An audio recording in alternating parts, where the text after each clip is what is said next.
Alexandre Borges, capítulo 16, né? Não se pode servir a Deus e a Mamon. Né? Então, por favor, Alexandre, a palavra é sua.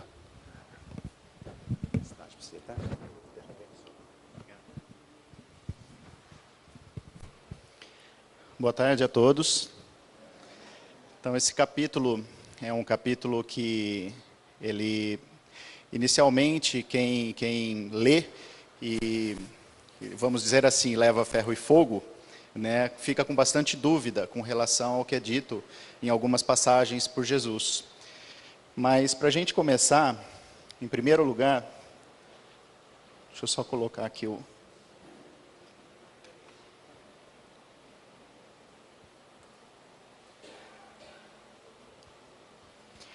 Quem é Mamon? Né? Que a gente vê no capítulo, né? Servir a Deus e a Mamon. Mamon, para o vocabulário aramaico, é uma tradução de riqueza ou riquezas, né? no aramaico. Mas também é um deus dos filisteus. Os filisteus, eles acreditavam que Deus, o deus deles era Mamon, é deus da riqueza.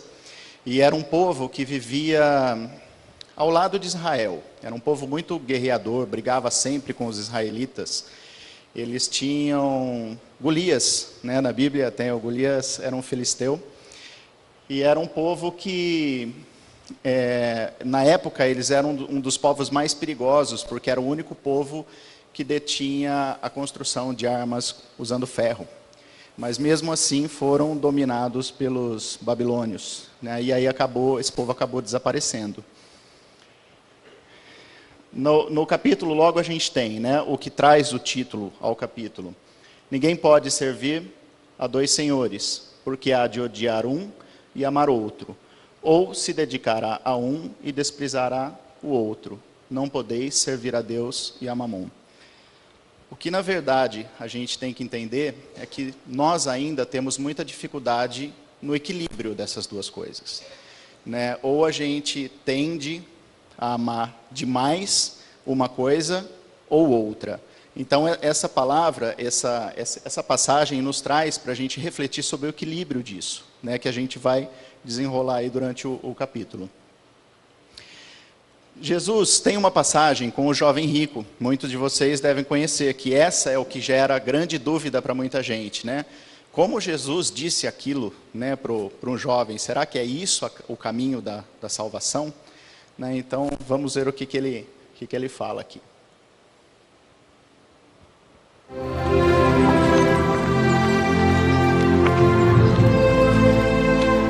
Bom, mestre, que bem farei para conseguir a vida eterna? Por que me chamas bom? Não há bom senão um só, que é Deus. Se queres, porém, entrar na vida, guarda os mandamentos. Quais? Não matarás. Não cometerás adultério. Não furtarás. Não dirás falso testemunho. Honra teu pai e tua mãe. E amarás o teu próximo como a ti mesmo. Tudo isso tenho guardado desde a minha mocidade. Que me falta ainda?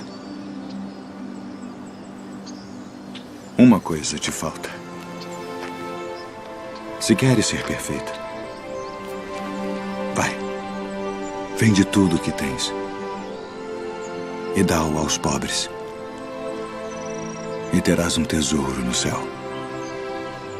E vem e segue-me.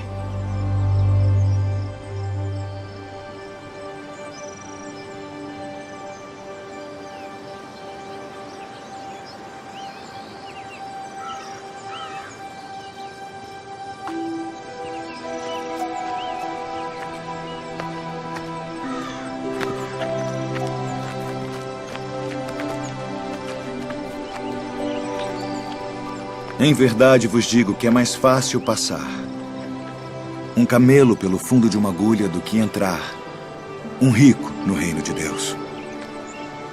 Quem poderá, pois, salvar-se? Aos homens é isso impossível.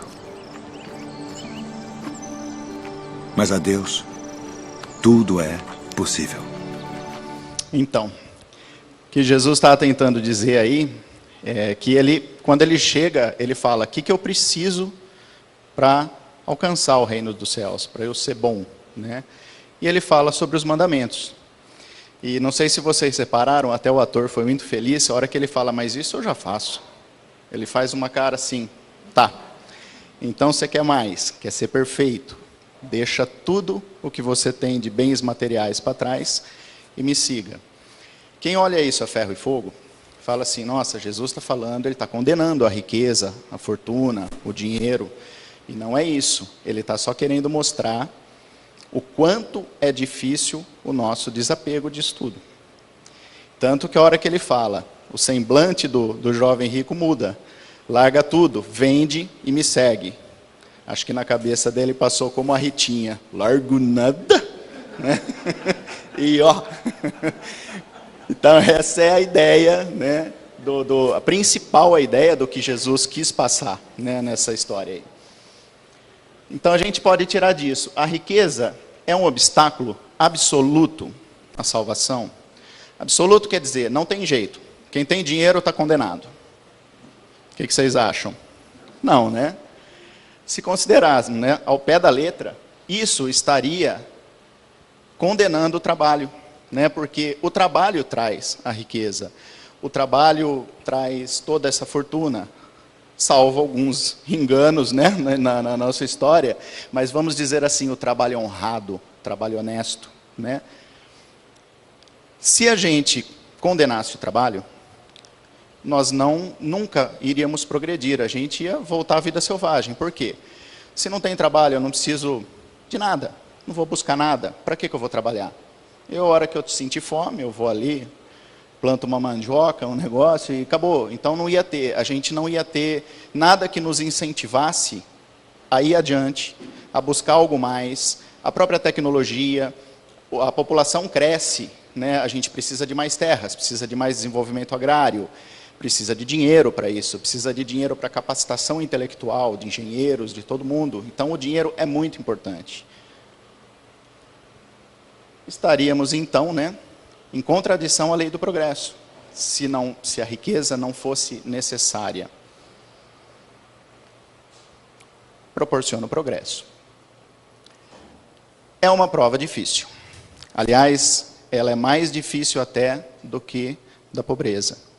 Porque a riqueza, ela traz uma fascinação, né? A gente vê muito pessoas que do dia para a noite ficam ricas e acabam se perdendo por conta disso, né? Inclusive, causa até amnésia.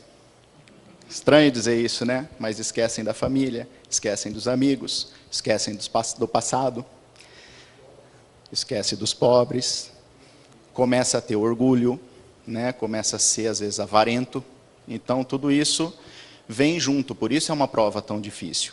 A pobreza, a gente tem que aprender nela a ter paciência, a ter resignação. E já na riqueza, a gente tem que aprender a ter caridade, né?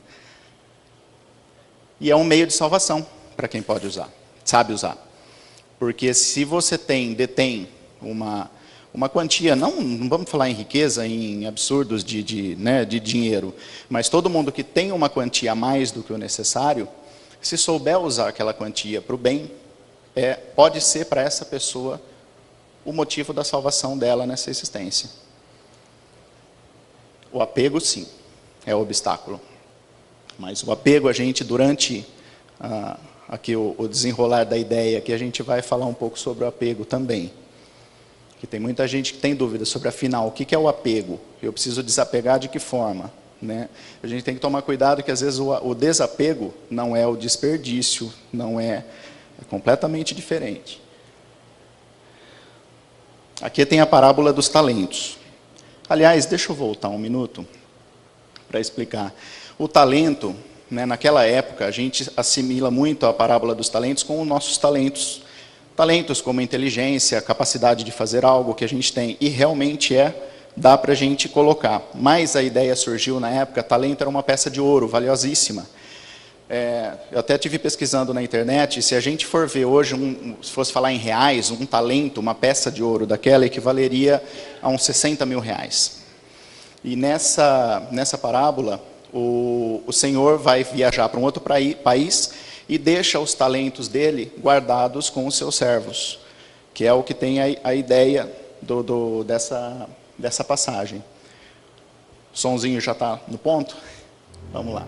Porque isto é também como um homem que, partindo para fora da terra, chamou os seus servos e entregou-lhe os seus bens. E a um deu 5 talentos, e a outro 2, e a outro 1, a cada um segundo a sua capacidade. E ausentou-se logo para longe. E tendo ele partido, o que recebera 5 talentos, negociou com eles, e granjeou outros 5 talentos. Da mesma sorte, o que recebera 2, granjeou também outros 2. Mas o que recebera 1, foi e cavou na terra, e escondeu o dinheiro do seu senhor. E muito tempo depois, veio o senhor daqueles servos e fez contas com eles. Então aproximou-se o que recebera 5 talentos e trouxe-lhe outros 5 talentos, dizendo: Senhor, entregaste-me 5 talentos. Eis aqui outros 5 talentos que granjeei com eles. E o seu senhor lhe disse: Bem está, servo bom e fiel. Sobre o pouco foste fiel, sobre muito te colocarei. Entra no gozo do teu senhor. E chegando também o que tinha recebido 2 talentos, disse: Senhor, entregaste-me 2 talentos, eis que com eles granjeei outros 2 talentos. Disse-lhe o seu senhor: Bem está, bom e fiel servo. Sobre o pouco foste fiel, sobre muito te colocarei. Entra no gozo do teu senhor. Mas chegando também o que recebera 1 talento, disse: Senhor, eu conhecia-te que és um homem duro, que ceifas onde não semeaste e ajuntas onde não espalhaste. E atemorizado, escondi na terra o teu talento. Aqui tens o que é teu. Respondendo, porém, o seu senhor disse-lhe: Mau e negligente servo, sabias que ceifo onde não semeei e ajunto onde não espalhei? Devias então ter dado o meu dinheiro aos banqueiros e, quando eu viesse, receberia o meu com os juros. Tirai-lhe, pois, o talento e dai-o ao que tem os 10 talentos, porque a qualquer que tiver será dado, e terá em abundância. Mas ao que não tiver, até o que tem ser-lhe-á tirado. Lançai, pois, o servo inútil nas trevas exteriores. Ali haverá pranto e ranger de dentes. Bom, se a gente pensar em talentos como na parte monetária, vamos dizer assim, essa passagem prova que Deus quer que a gente multiplique os nossos talentos, porque eles são importantes para o progresso, como eu já disse antes. Se a gente for pensar em talentos como inteligência, como outras coisas, a mesma situação. A gente não pode pegar os nossos talentos e simplesmente enterrar. A gente tem que usá-los para ajudar o próximo, ajudar todos que estão em volta da gente. E vamos combinar, todo mundo reclama que ninguém tem talento, né? E se a gente for parar para pensar todos os talentos que temos e analisar, né, o simples fato, a gente vive sempre reclamando, né, da vida, nada dá certo para mim, mas o simples fato de a gente olhar, a grande maioria de nós, e falar: estamos perfeitos, com olhos, braços, pernas, né, que já são talentos variados, que já nasceram com a gente, né? Então, só disso aí a gente já percebe que não podemos enterrar os talentos, né? Então, por que não somos igualmente ricos? Se vocês lembrarem no início, né, desse vídeo, ele falou que o Senhor dividiu os talentos de acordo com a capacidade de cada servo. Todos nós temos capacidades diferentes, inteligências diferentes. Não digo em nível de inteligência, mas alguns têm inteligência humanas, para exatas, para a parte financeira, são inteligências diferentes, né? E por todas essas diferenças é que existem também as diferenças dos nossos talentos e das nossas distribuições de riqueza. A gente vai entender isso melhor, né, no próximo decorrer aí. Deus deseja, então, né, que a gente multiplique sempre esses talentos. Não somos igualmente inteligentes e laboriosos para adquirir, e nem sóbrios e previdentes para conservar. Então, quer dizer, às vezes até a pessoa adquire uma fortuna de família, mas ela não tem aquela, não sei se eu usaria a palavra certa, a capacidade, né, de conservar aquilo que herdou. E acaba perdendo. Então, nós temos inteligências diferentes para isso. E isso também acaba sendo uma seleção natural de Deus, porque se a gente também não está usando bem, Deus acaba redistribuindo essas riquezas de outra maneira, em outra existência. A igualdade, se tivesse a igualdade, né, ela acabaria com o progresso, porque não haveria estímulo, se todos nós, não vamos pensar em todos nós pobres, mas todos nós ricos, né? A gente ia buscar o quê? Se a gente está montado no dinheiro, não tinha graça nenhuma fazer nada, né? Então, por que Deus coloca a fortuna nas mãos de pessoas incapazes de frutificá-la para o bem de todos? Tem muita gente que tem dinheiro, aí a gente olha e fala, nossa, aquela pessoa tem tanto dinheiro, não faz nada para ninguém, não ajuda, não faz caridade, nada. Isso também para ele, quando veio na encarnação dele, também é uma prova de Deus, uma prova de moralidade para ele, porque tendo dinheiro é uma prova muito difícil, da pessoa conseguir cumpri-la, né? Muitas vezes a gente promete, né, tendo dinheiro, vamos fazer tudo o que for necessário, vou ajudar os pobres, vou criar instituições. Aí a gente vem para cá, fica cego, fica egoísta, né, e acaba não cumprindo nada disso. Então, é uma prova da sabedoria divina. Nós temos o livre-arbítrio de escolher entre o bem e o mal. É o nosso livre-arbítrio. O dinheiro está ali. Você tem as suas capacidades aqui. Se você vai usar ele para o bem ou para o mal, a decisão é sua. Né? E isso, às vezes, quando vai para o caminho errado, a gente é cobrado futuramente. Né?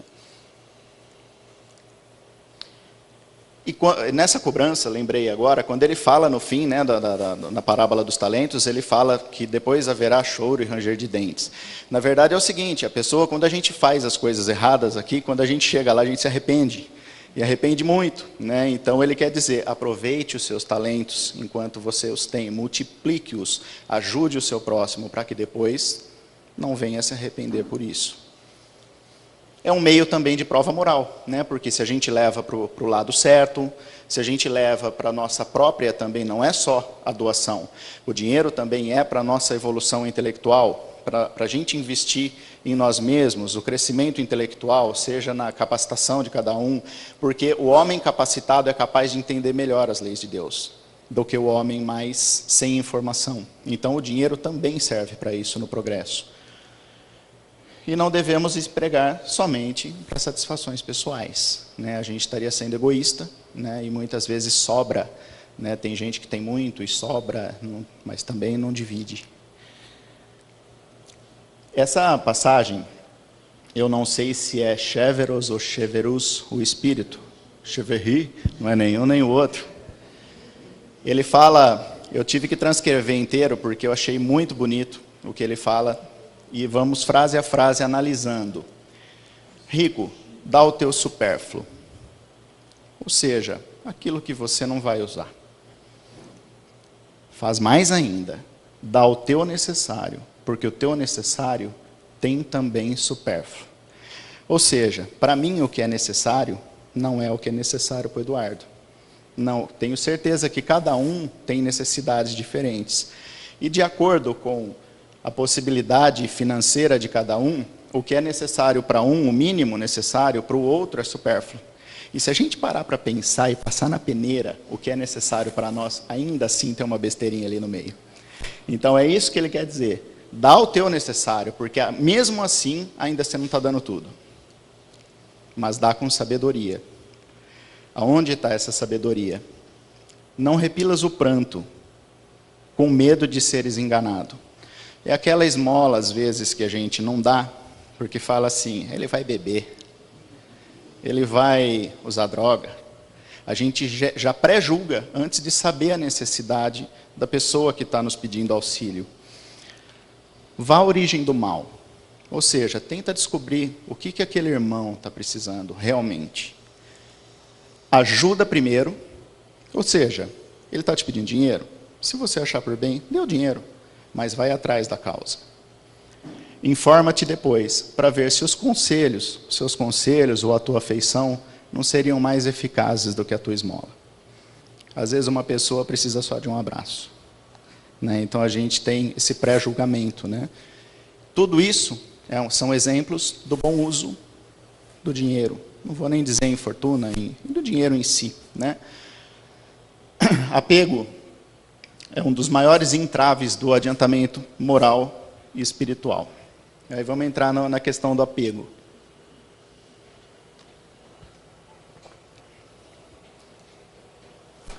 Desejo incessante de aquisição, aquela pessoa que vive para trabalhar, né? Quer acumular, trabalhar, ganhar mais.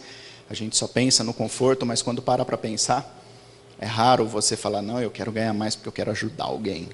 A gente está pensando normalmente na gente mesmo, né? E com isso acaba esquecendo família. Muitos pais ficam ausentes de casa, sem ver filhos, né? Sem ver a esposa, porque trabalha muito. Então, esse sentimento de aquisição incessante é muito prejudicial. A conquista do trabalho honrado é aprovada por Deus. Ou seja, aquele que a gente comentou no início, o trabalho honrado, onde vem um dinheiro honrado. Então, isso agrada aos olhos de Deus. Você tem sim que buscar mais para você. Entre o apego e a avareza, e a fartura exagerada, Deus colocou para a gente a caridade, que é um meio termo, né? Se a gente tem a caridade no coração, esta sim é a salvação. Tanto que a gente tem, né, a máxima dos espíritas, né? Sem caridade, não há salvação, né? Doar sem ostentação. A caridade permite o rico doar sem ostentação e o pobre a receber sem humilhação, que é o mais importante. Porque às vezes a gente, quando dá alguma coisa, às vezes a maneira com que a gente faz isso, a gente tem que tomar muito cuidado para não humilhar a pessoa que está sendo socorrida, né? Desperdício, atenção, desperdício não é desapego, é descuido, é indiferença. Não é aquela pessoa que joga dinheiro para cima e fala assim, eu não sou apegado, vou jogar ali. Isso é desperdício também, não é assim, ele tem que ser bem usado. Então, finalmente, o que é o desapego? Né? Então, se não é jogar dinheiro para cima, né? O que seria? Consiste em dar um justo valor à fortuna e saber usá-la. Não somente para si, mas também para os outros. Em perdê-la sem reclamar. Com resignação, se essa for a vontade de Deus. A gente também tem que saber que a gente um dia pode estar lá em cima e um dia pode estar lá embaixo. Ou na mesma ou em outra existência.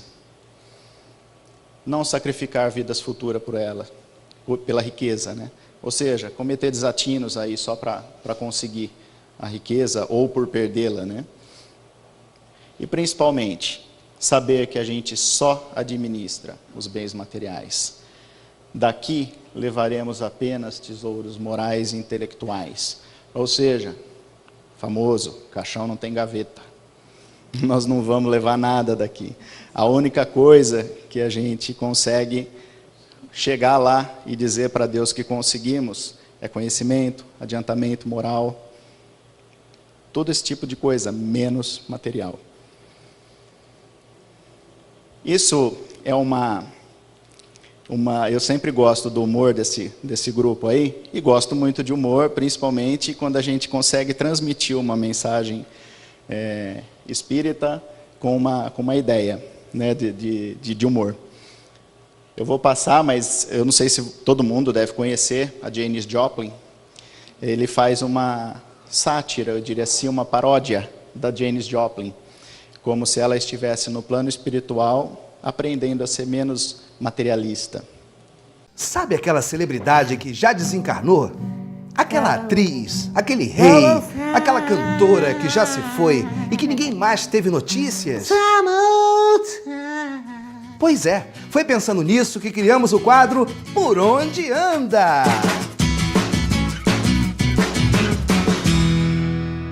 E a nossa entrevistada de hoje é essa maravilhosa cantora. Como é que vai, Janis? Oh, well, yeah, that's the whoa, Janice, how much stars are you? I'm sorry, but I'm gonna go to see about the cigar and nothing there. I know some good stuff and all that. And you'll serve a time of phone and cry, baby. Ótimo, muito bem. E você tá lançando um novo sucesso, não é isso? Conta pra gente. No, it's obviously a new song. It's all of a new version, obviously. And also Mercedes-Benz, about just on the color TV and stuff. It's like so pretty high. And I saw those new enhancements. Obviously, what's the material, girl? And the material world. Incrível, Janis, maravilha. E você pode dar uma palhinha pra gente? Yes, my pleasure, outside. Então temos agora a honra de ouvir a nossa querida Janis cantando e tocando. No, I don't know what's singing. Hello. Ué, mas e o violão? I cannot play guitar. It's sometimes my that's the time I'm figuring out it. Ok, então vai cantar a capela. No, not all this song. It's just my song. It's so stupid, this boy, this song. Tá, ok. Oh, Então, my God. com vocês, Janis cantando Bens Materiais. Yeah, now do it in Portuguese, because I'm trying to my own reincarnation. But go to São Paulo. Ok.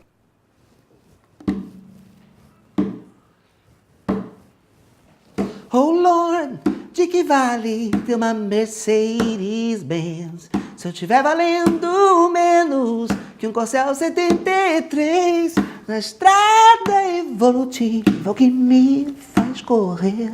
Oh Lord, não é o carro, mas o que eu vir a ser.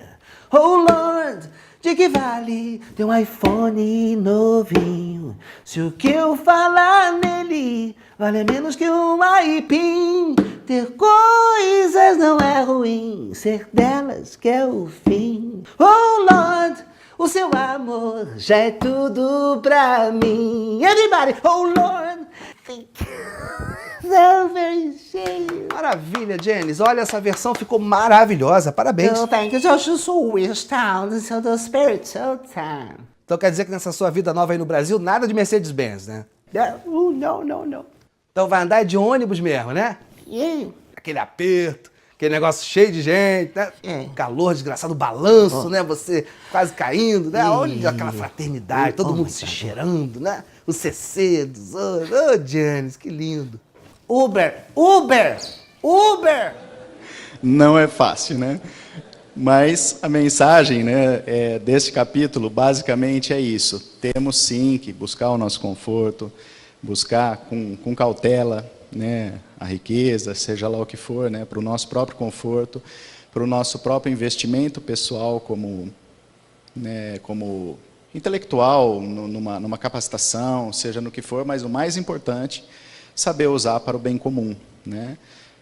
Então é isso, gente. Muito obrigado pela atenção de vocês. Bom tratamento a todo mundo e boa tarde.